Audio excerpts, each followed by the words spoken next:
قال أصحاب فلما تراءى الجمعان قال أصحاب موسى إنا لمدركون। যখন ফেরাউনের বাহিনী পিছন দিয়া ধাওয়া করল,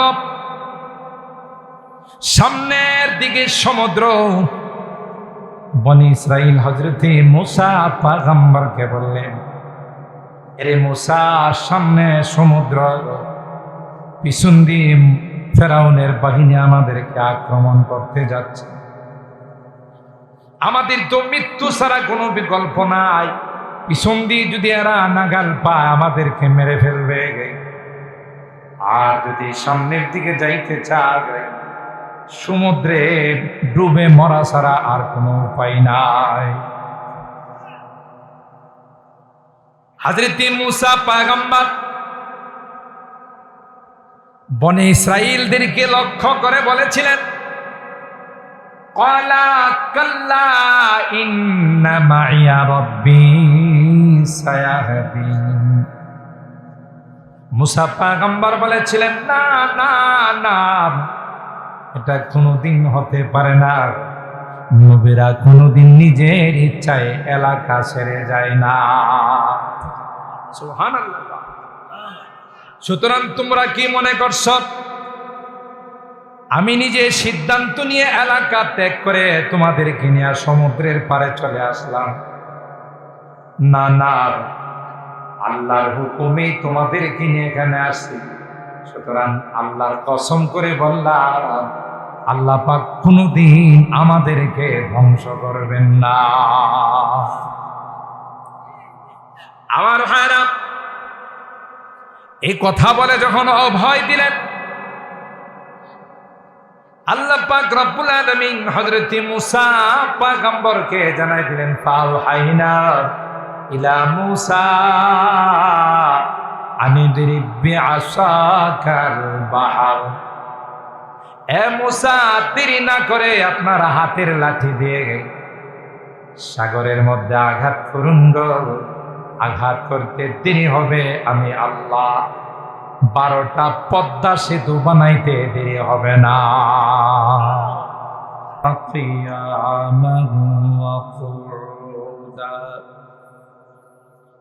وعلى جنوبهم ويتفكرون في خلق السماء ويتفكرون في خلق السماوات والأرض ربنا ما خلقت هذا باطلا سبحانك فقنا عذاب النار.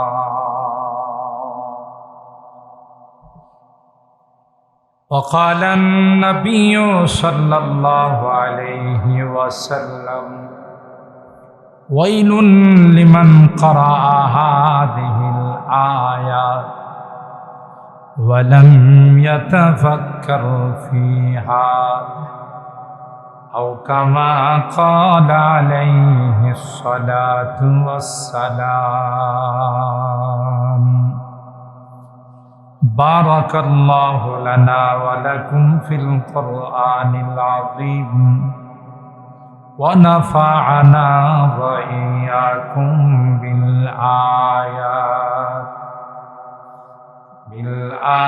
بالآيات والذكر الحكيم.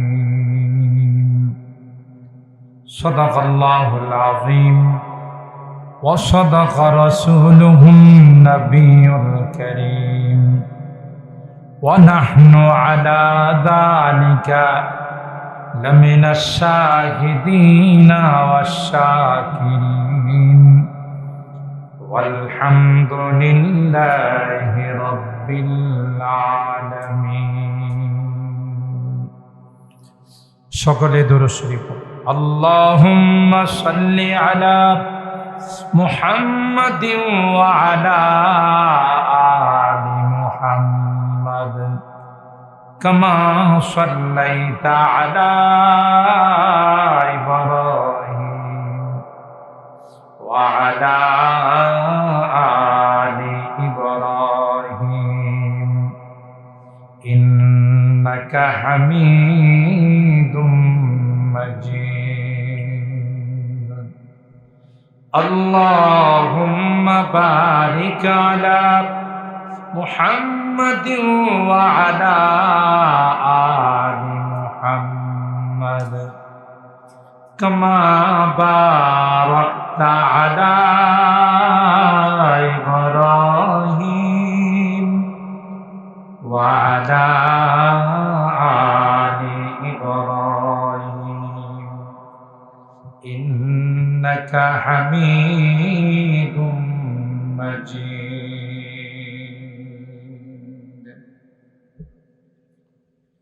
मुझे बेखुदी ने लिए जा रहा हो मुझे बेखुदी ने लिए जा रहा हो मोहम्मद मोहम्मद कहीं जा रहा हो बलगल उला कशफत दुजा बिजमालिही हसनत जमीउ खिसालिही सल्लु अलैहि व दे मुझे इश्क़ मुहम्मद अर मुहम्मद युमगिन दे मुझे इश्क़ मुहम्मद अर मुहम्मद युमगिन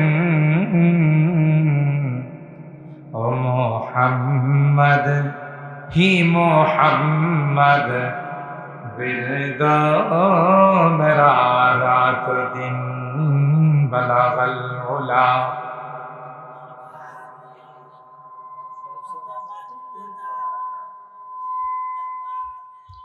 हसनत जमीउ खिसालिही सल्लु अलैहि व आलिहि अल्लाहुम्मा सल्लि व सल्लिम दाइमन अबदा अला हबीबिका खैरिल खल्क़ि कुल्लिहिम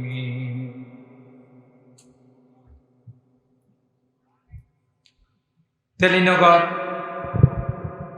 উত্তরপাড়া গজারহাটি যুবক বৃন্দের উদ্যোগে আয়োজিত মরহুম আনোয়ার মুসলিম মিয়ার রুহের মাগফিরাত ও সকল কবরবাসীদের স্মরণে আজকের ওয়াজ ও দোয়ার মাহফিলের সম্মানিত সদর হযরত উলামা ইকরাম বেরাদারানে ইসলাম পর্দার আড়ালের মা ও বোন আল্লাহ পাকের দরবারে लाखों कोटि शुक्रिया जे रब्बे कायनात पवित्र मुहर्रमुल हराम मासे 10 तारीख दिबागत 13 तारीखेर 12 तारीखेर 11 तारीखेर रात्रिते आजकेर एकटी बरकतमय महफिले आमादेरके आसार बसार तौफिक दान करेছেন एजন্য অন্তরের অন্তঃস্থল থেকে কালিমাতু শুকর আদায় করে জোরে সুরে বলি আলহামদুলিল্লাহ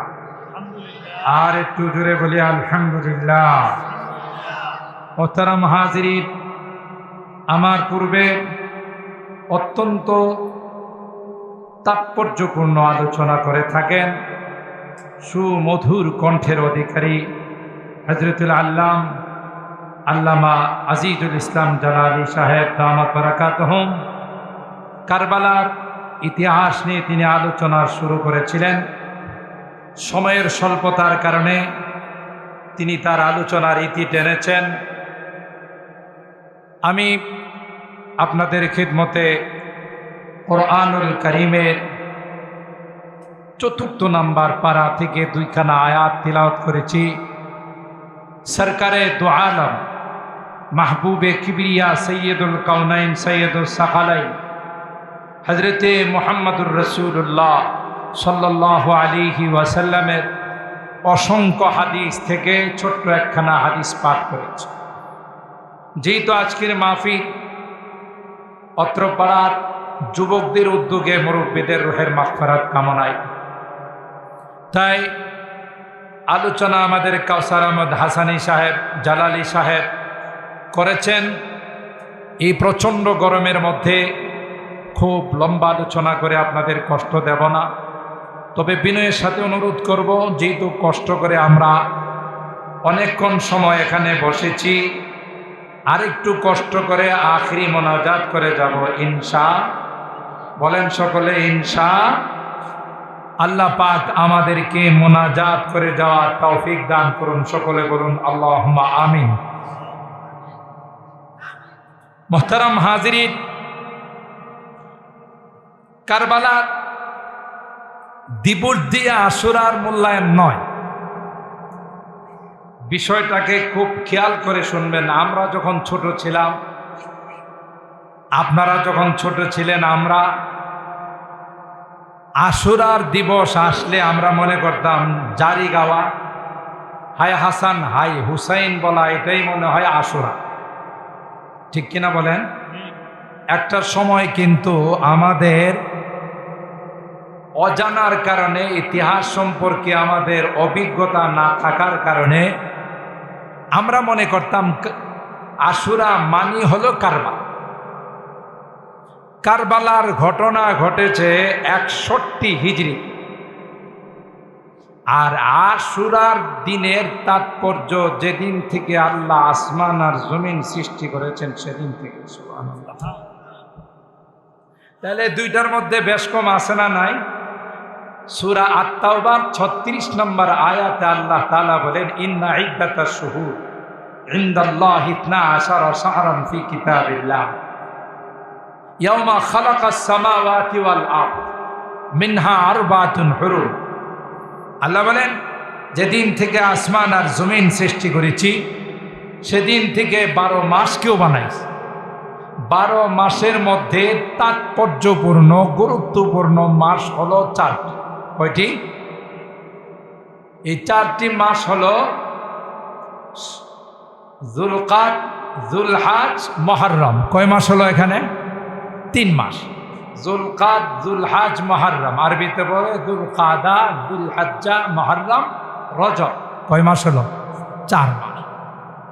এই 4টি মাসকে জাহিলিয়তের যুগে কাফের মুশরিকরা, বেঈমানরাও অত্যন্ত তাজিম করত। সুবহানাল্লাহ। বলে কোন রকমের মারামারি, কাটাকাটি, হানাহানি, রক্তপাত কোনো কিছুই তারা করতো না। ঠিক কিনা বলেন? এদিকে তাকান, এদিকে তাকান। কোনো কিছুতেই তারা জড়িত হতো না। ঠিক কিনা বলেন?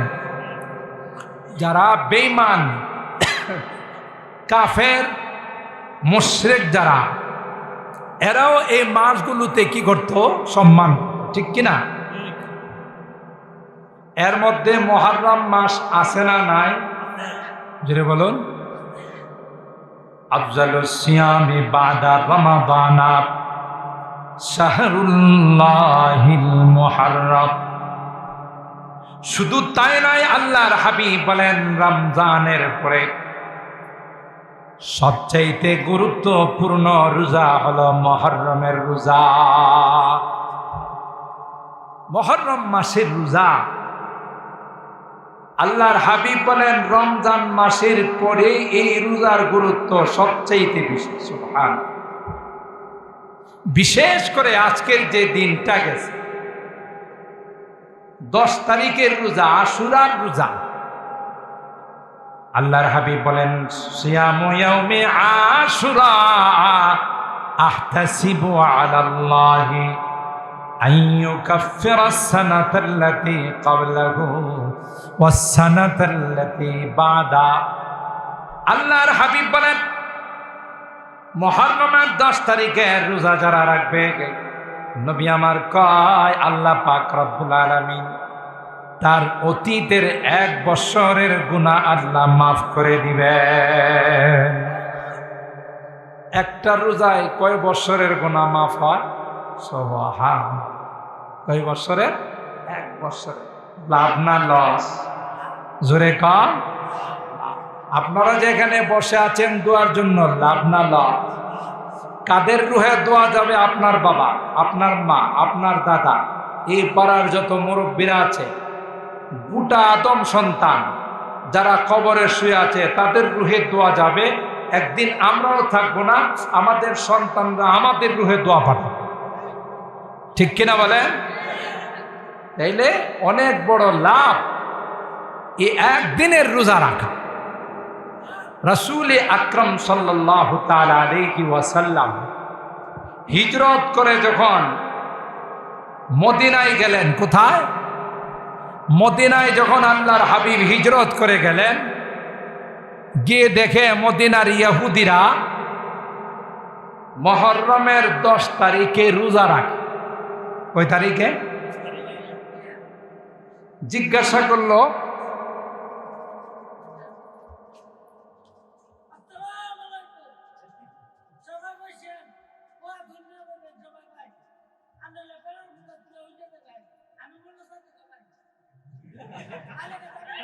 আমাদের বংশধর বনি ইসরাইলকে মুসা নবী সহ লোহিত সাগর পার করে দিয়েছিলেন। সুবহানাল্লাহ। আমরা সেই নিয়ামতের শুকরিয়া হিসাবে এই দিনটা রোজা রেখে অতিক্রম করি। সুবহানাল্লাহ। ঘটনা হয়েছে কি জানেন? কোরআনে সূরা শুআরার মধ্যে ঘটনা আছে। যখন ফেরাউনের বংশধর কিপ্তিরা, ফেরাউন সহ কিপ্তিরা যখন বনি ইসরাইলদের উপর অকথ্য নির্যাতন শুরু করে দিল, ছেলে সন্তান হলে হত্যা করে, মেয়েদেরকে চাকর চাকরানি বানায়া বিভিন্নভাবে কষ্ট দেয়, তখন বনি ইসরাইলরা হযরতে মূসা আলাইহিস সালামকে বলেছিলেন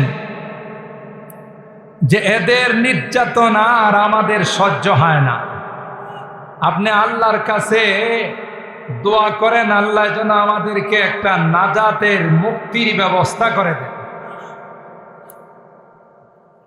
আল্লাহর নবী হযরতি মূসা কালিমুল্লাহ যখন দোয়া করলেন, আল্লাহ তাআলা ওহীর মাধ্যমে মূসা আলাইহিস সালামকে জানাই দিলেন, গভীর রজনীতে, অন্ধকার রাত্রিতে বনি ইসরাইলদেরকে নিয়ে আপনি এলাকা ছেড়ে চলে যান, এলাকাতে আপনি থাকবেন না।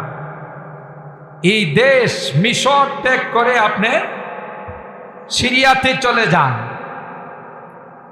তো মিশর ত্যাগ করে যে যাবেন, যাওয়ার পথে বিশাল সমুদ্র পড়ে, এই সমুদ্রের নাম হলো লোহিত সাগর। কি সাগর? হযরত মূসা আলাইহিস সালাম সমস্ত বনি ইসরাইলদেরকে নিয়ে যখন মিশর ত্যাগ করে সাগরের পারে গেলেন, এদিক দিয়া ফেরাউনের খবর হয়ে গেছে সব বনি ইসরাইল এলাকা ত্যাগ করে চলে গেছে। সাথে সাথে ফেরাউনের লস্কর, ফেরাউনের সৈনিক পিছন দিয়া অস্ত্র শস্ত্র নিয়ে ধাওয়া করছে।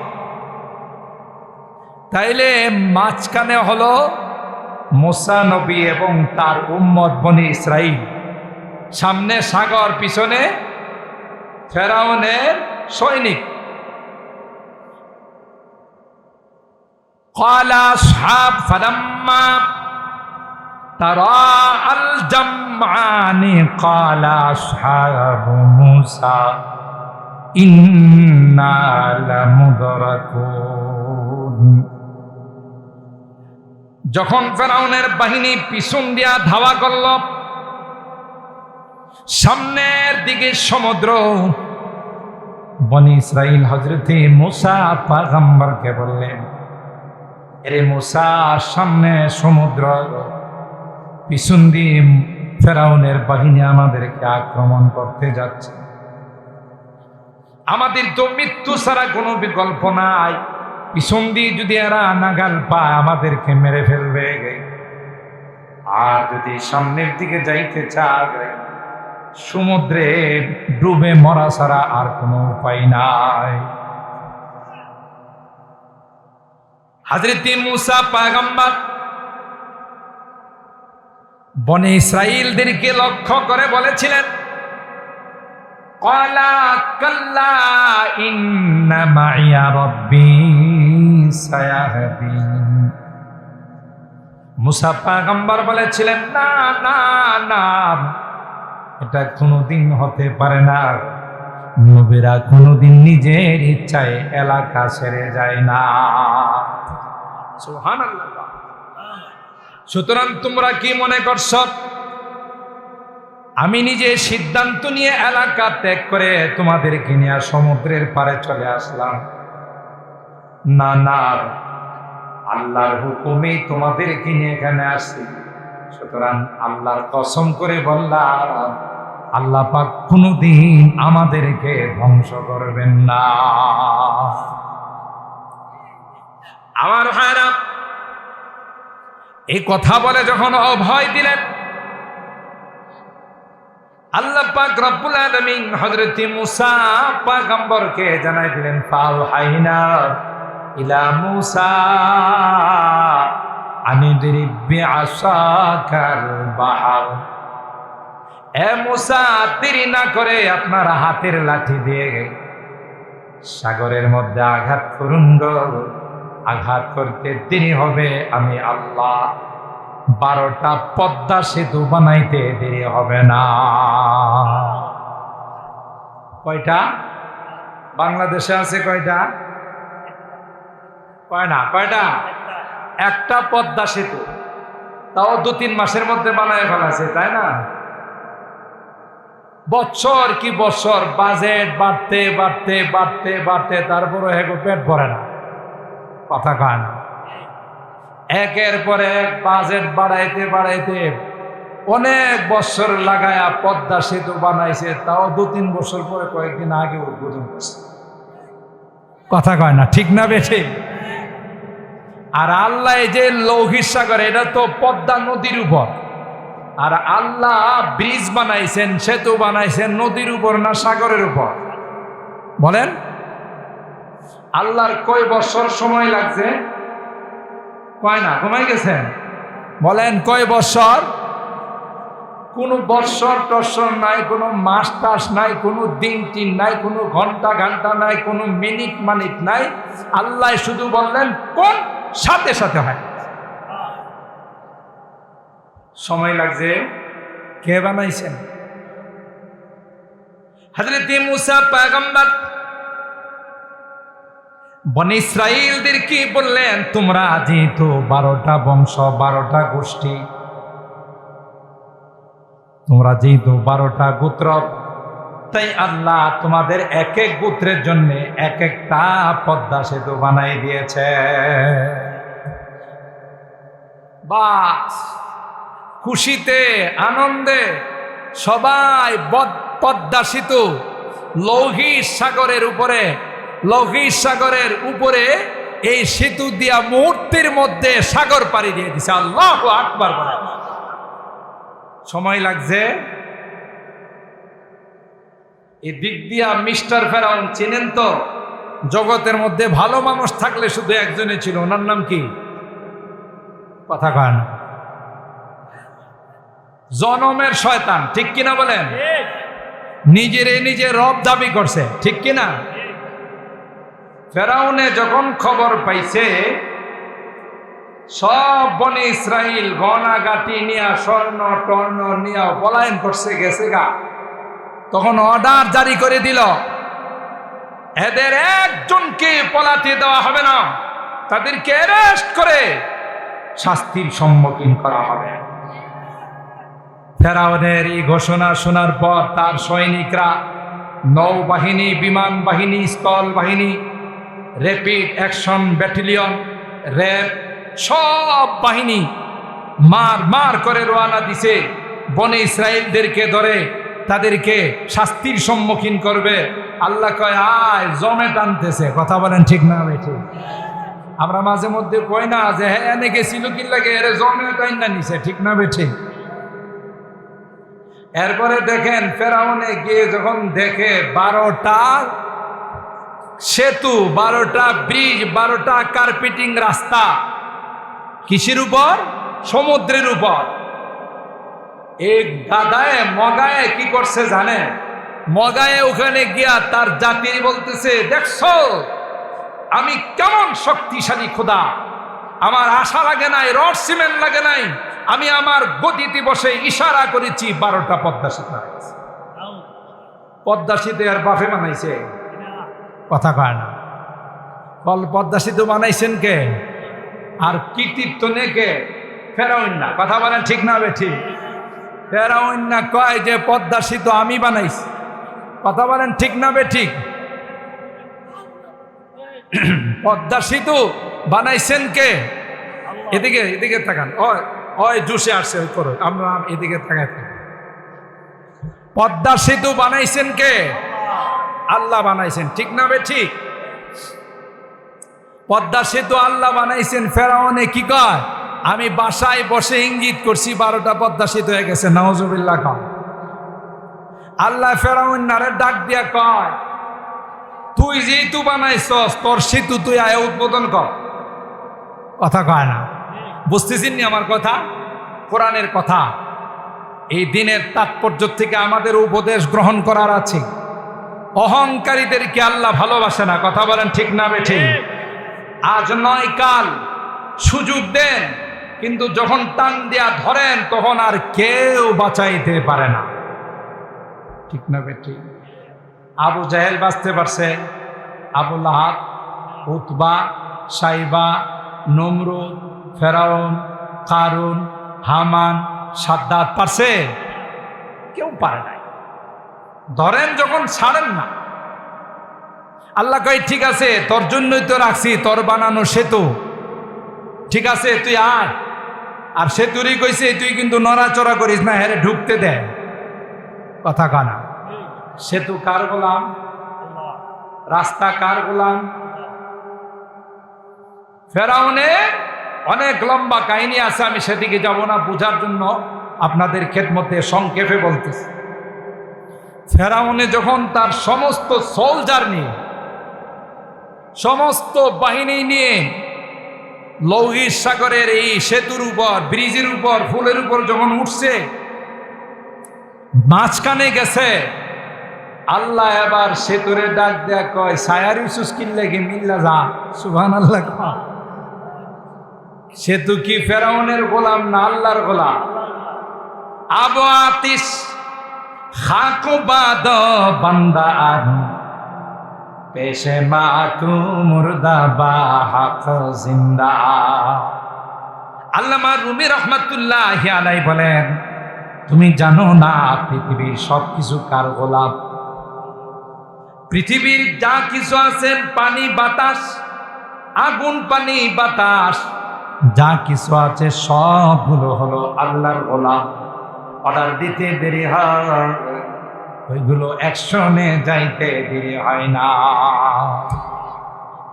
আমার ভাইরা, তাফসীরের কিতাবের মধ্যে আসে, ফেরাউন যখন তার বাহিনী নিয়ে, সৈনিকদেরকে নিয়ে মাঝ সাগরে চলে গেল, সাথে সাথে ধমাধম ওই সেতুগুলো ভেঙ্গে, কার্পেটিং রাস্তাগুলো ভেঙ্গে সমুদ্রের সঙ্গে মিলে গেল। সুবহানাল্লাহ। এখন ফেরাউন সহ তার বাহিনী কেউ পানির উপরে নাই, সবগুলো পানির মধ্যে হাবুডুবু খাওয়া যায়। এবার ফেরাউন আল্লাহরে ডাক দেয়া কার, قال آمنت بالله الذي آمنت به بنو إسرائيل وأنا من المسلمين। আল্লাহরে ডাক দেয়া কয়, আল্লাহ বুঝছি এতদিন যা করছি সব নাফরমানি ছিল, আমি বুঝতে পারি না, বড় অপরাধ হয়ে গেছে। এখন আল্লাহ তোমাকে বিশ্বাস করলাম, আমিও একজন মুসলমান হয়ে গেলাম, আর কোনদিন তোমার নাফরমানি করব না। আল্লাহ ফেরাউনরে ডাক দেয়া কয়, ডুবার সময় তোমার কালিমা পড়ার মনে হইছে? কথা কয় না? সময় আছে না চলে গেছে? জোরে বলেন, আছে না চলে গেছে? আল্লাহ বলেন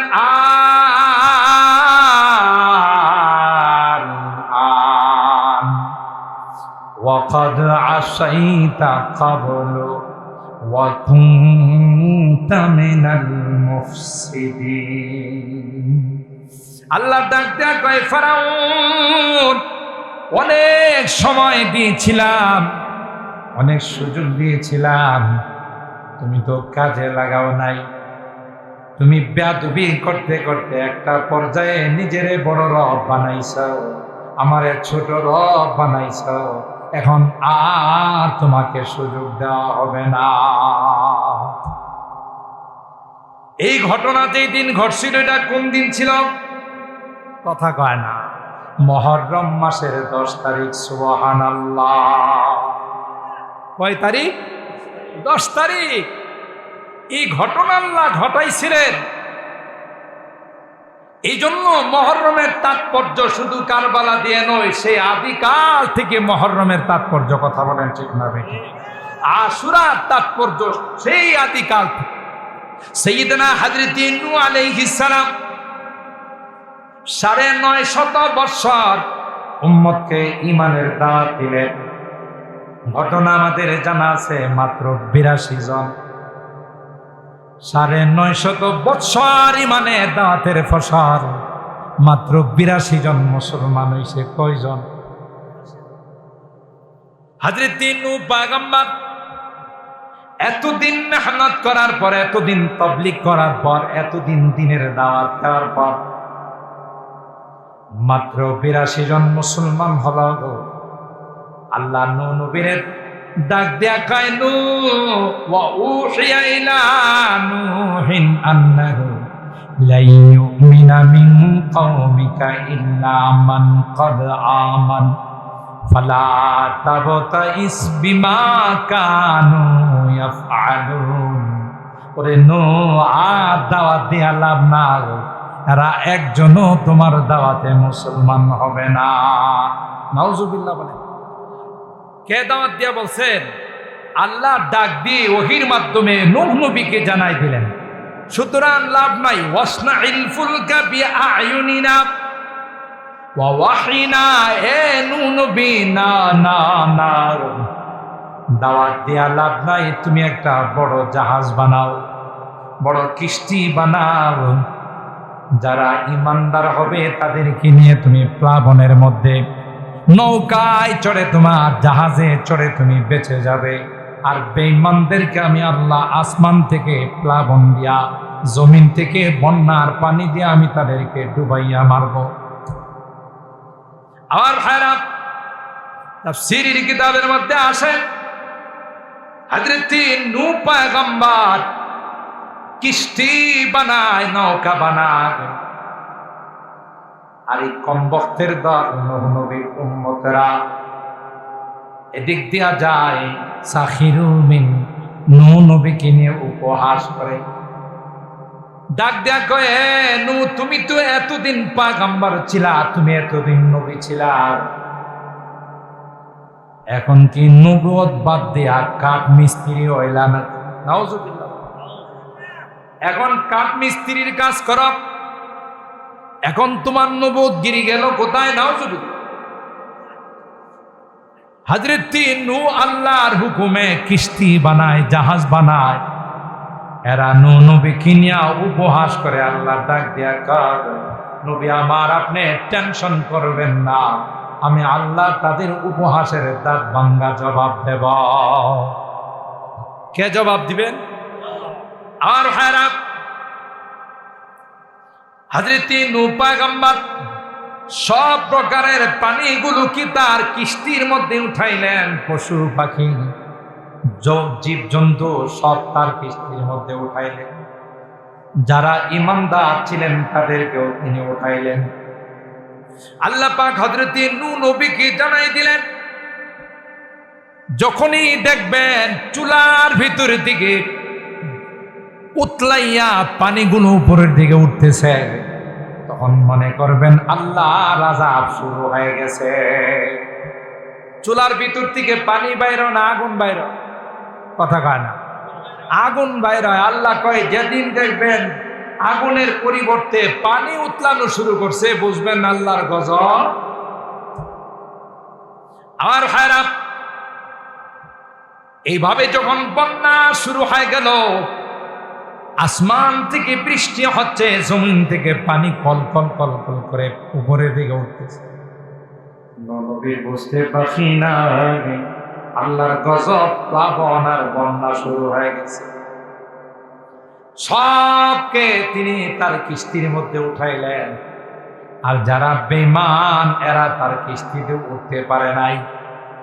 কোরআনে কারিমে সূরা হুদের মধ্যে আমার আল্লাহ বলেন, হযরত নূহ পয়গম্বরের সন্তান কেনাত, সেও নবীর উপর ঈমান আনে নাই এবং তার স্ত্রীও নবীর উপর ঈমান আনে নাই।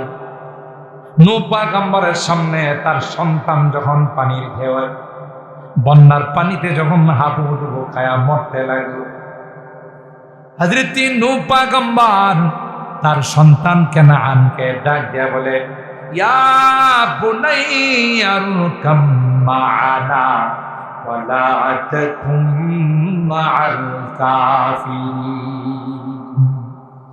এ কলিজার টুকরা সন্তান, না না না, এখন আর বাঁচার কোনো উপায় নাই, আসো রে আমার কিস্তির মধ্যে চলে আসো, নৌকায় উঠে। বন্যার পানি থেকে বাঁচার কোনো উপায় নাই। বদনসিব বাবাকে ডাক দেয়া কয়, কালা সাআবি ইলা জাবালি ইয়াসিমুনি মিনাল মা। এই বদনসিব ডাক দেয়া কয়, না নবী, তোমার কিস্তিতে আমি যাব না। পানির মাত্রা যদি আরো বেড়ে যায়, তাহলে বড় বড় পাহাড়ের উপর উঠে আমি আমার আত্মরক্ষা করব, তারপরেও তোমার কিস্তির মধ্যে আমি যাব না।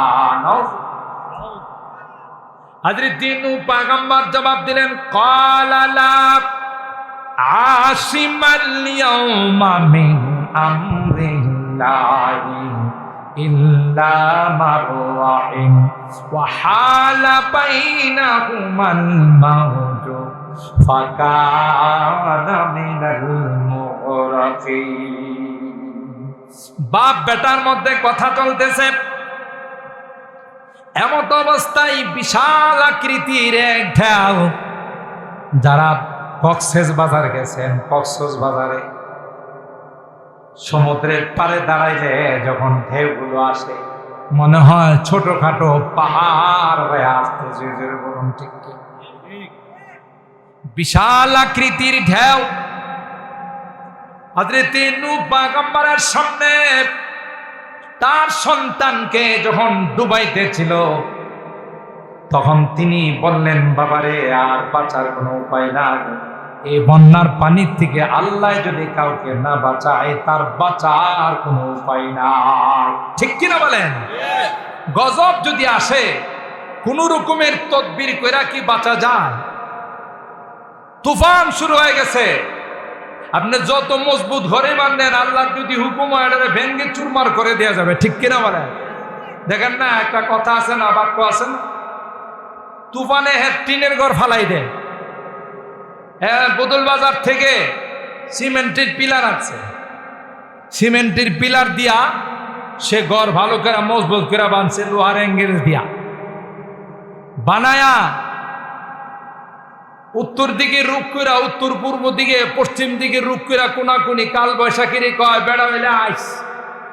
কথা কয় না, ক্ষমতা থাকলে আসিস, দেখি আমার ঘরটা ফালাইতে পারস না।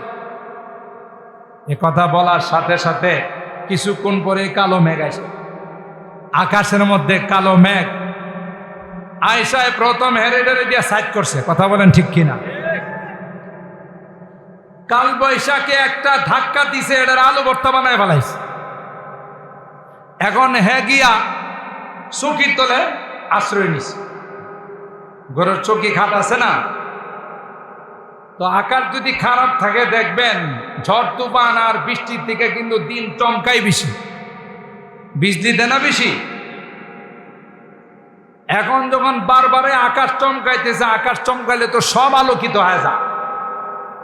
ওই বেটা তার বউরে ডাক দিয়া কয়, ঘরটা তো ফালাইছে, লাইট টিপ দেয়া দেখে আমি কই,